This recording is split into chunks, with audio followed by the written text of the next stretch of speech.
কোনো রকম মব সৃষ্টি করে রাস্তায় নেমে অপকর্ম করার চেষ্টা করবেন, সেটি কিন্তু ভালো হবে না। আমি 21 বার জেল খেটেছি, আমি আওয়ামী লীগকে হারে হারে চিনি।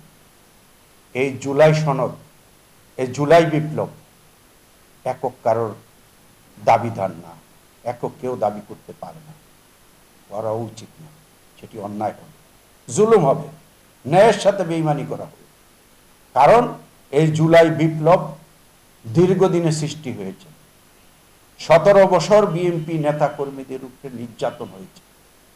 আপনারা দেখেছেন বিএনপির 1100-র মতো নেতা কর্মীকে গুম করা হয়েছে, ইলিয়াস আলীর মতো নেতাকে গুম করা হয়েছে, সালাউদ্দিন আহমেদকে গুম করা হয়েছে, চৌধুরী আলমকে গুম করা হয়েছে, শ্রমিক নেতা বাকেরকে জেলে মেরে ফেলা হয়েছে, রফিককে গুলি করে মারা হয়েছে। এরকম প্রথম শপথের দিনই আওয়ামী লীগ রফিককে মেরেছে, হত্যা করেছে।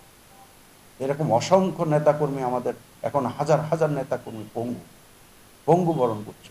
আপনারা দেখেছেন যখন আমাদের বিভাগীয় মহাসমাবেশগুলো হচ্ছিল, মহাসমাবেশে নদী সাঁতরিয়ে জনগণ আসছিল, বাইসাইকেলে এক ডিস্ট্রিক্ট থেকে আরেক ডিস্ট্রিক্টে বাইসাইকেলে গাড়ি বন্ধ করে দেওয়া হয়েছে, বাইসাইকেলে করে এসেছে, ভ্যানে করে এসেছে, 2 দিন 3 দিন এসে মাঠের মধ্যে রাস্তার মধ্যে অবস্থান নিয়েছে।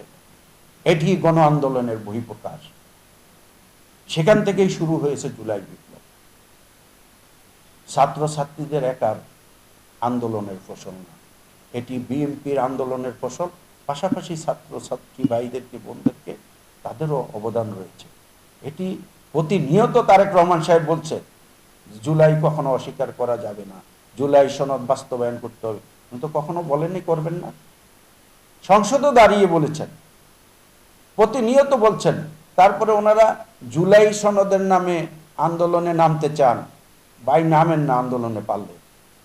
আমরা আন্দোলন কিন্তু এই 20 বছর করছি, আমরা কিন্তু আন্দোলন জানি, সংগ্রাম জানি, কিন্তু অন্যায়ভাবে মাঠে নেমে কোনো রকম সরকারকে বিভ্রান্ত করার চেষ্টা করবেন, সরকারকে মব সৃষ্টি করে সরকারকে অপবাদ দেওয়ার চেষ্টা করবেন, আমাদের জাতীয়তাবাদী দলের প্রতিটি সেক্টরের নেতাকর্মী এর প্রতিবাদে প্রতিরোধ গড়ে তুলবে। আপনারা ভেবেন না যে এই দেশে আপনারা যা খুশি তাই করে ফেলবেন। এই দেশে শহীদ রাষ্ট্রপতি জিয়া রহমানের সূর্য সৈনিকরা প্রতিটি ঘরে ঘরে, প্রতিটি ইউনিটে ইউনিটে জন্ম নিয়েছে। অন্যার সাথে কখনো আপোষ করি নাই আমরা, হাসিনার সাথেও করি নাই, এরশাদের সাথেও করি নাই, আপনাদের সাথেও হবে না। আপনারা যদি ভেবে থাকেন কথায় কথায় ধমকি দিবেন, রাস্তায় নেমে অবরোধ করবেন, আন্দোলন করবেন, সরকারকে নামিয়ে ফেলবেন, এটি আপনাদের ভুল ধারণা। এই দেশের জনগণ ভোট দিয়েছে, জনগণ আমাদের পাশে রয়েছে, জনগণের জানমাল হেফাজত করার দায়িত্ব আমাদের। কোনো রকম মব সৃষ্টি করে রাস্তায় নেমে অপকর্ম করার চেষ্টা করবেন, সেটি কিন্তু ভালো হবে না। আমাদের নেতাকর্মীরাও বসে থাকবে না। এই দেশের জনগণ আমাদের পাশে আছে, জনগণ এটি প্রতিহত করবে আমাদের সাথে থেকে।